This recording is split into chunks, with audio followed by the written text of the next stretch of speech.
Hello students, get ready for our social studies class. There are some persons always who inspire us through their great job and dedicated life.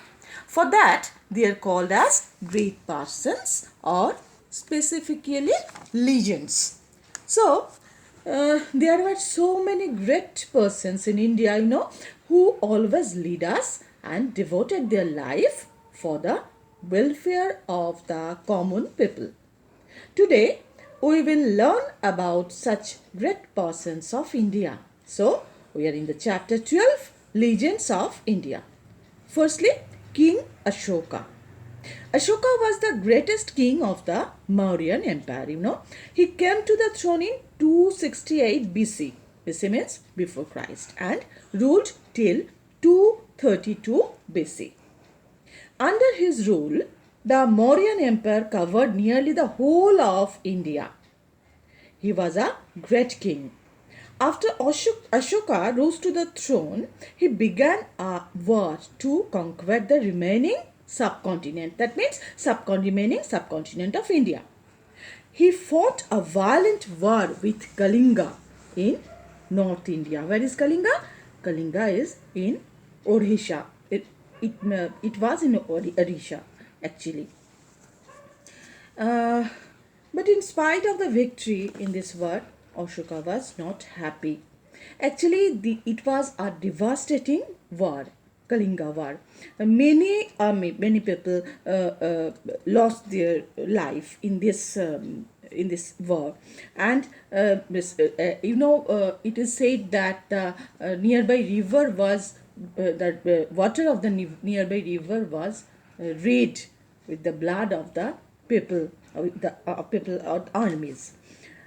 And for that, Ashoka was depressed.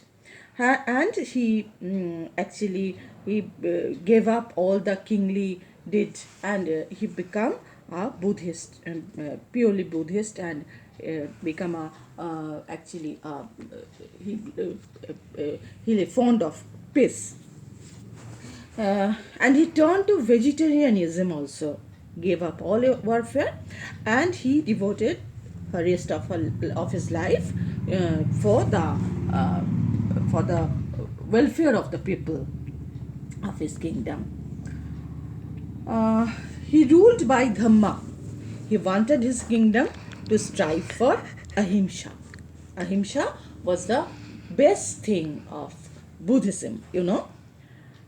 And he devoted his life for the welfare of his people, as I told you before, and he made the laws less harsh. Actually, all the kings always make some rule and laws for the people to rule the people.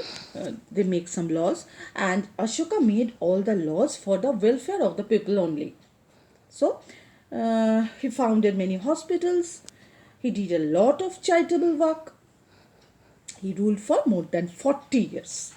This period is often called the Golden Era in India. He is credited for initiating a process of transformation and change in the Indian society. He was a great ruler and thus became the legend of India. Now, the next legend we will learn about is Mirabai. Mirabai was a devotee of Lord Krishna. She is regarded as one of the foremost female saints of India. She was actually a Rajput princess, and she belonged to Mirta, a small kingdom of Rajasthan. She was married to the Prince of Mewar at a young age. And a few years later, he died, the Prince of Mewar. And Meera spent all her time in prayer, meditation and singing before her beloved idol of Krishna, Girdhar Gopal or Krishna. Her practice of bhakti worship horrified the new ruler of Mewar, so Mirabai left to join a religious community in Vrindavan. Mirabai died in Dwarka. During her lifetime, she wrote hundreds of songs expressing her love and devotion to Krishna.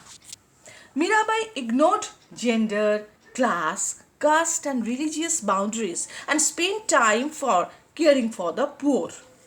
She stressed on religious devotion and rejected traditional divisions based on sex, class, caste, and creed. She is truly a role model for many of people. And now I am telling you about Jamshedji Tata. Jamshedji Tata, regarded as the legendary father of Indian industry.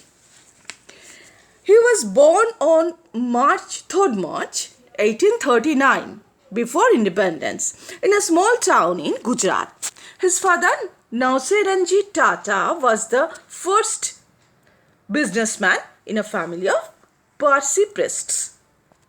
He left Gujarat and went to live in Bombay, presently Mumbai, with his father at the young age of 14. And he studied in Elphinstone College, and then he graduated, joined his father's firm, and there he worked till the age of 29. In the year 1868, he started his own trading company. And you know now, Tata Group of Companies is a big company in all of the world. Actually, in 1868, he started his own trading company, and a year later, he acquired a oil mill and converted it into a cotton mill. G.R.D. Tata set up a cotton mill in Nagpur in 1874. And you know that over the next years, till his death in 1904, Jamshedji laid the strong foundation of the Tata Group of Industries. It was Jamshedji's dream for India to have an iron and steel company, a world-class learning institution, and a hydroelectric plant. He laid their foundation to ensure that his successors fulfilled these dreams. Throughout India's struggle for freedom, Jamshedji Tata provided economic self-sufficiency to the country. And he was a pioneer industrialist. And you know that Tata Group of Companies now is the biggest, India's biggest conglomerate company it is now.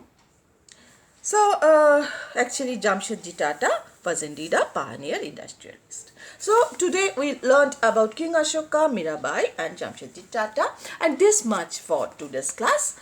And in our next class we will learn about more legends of India. So till then, bye.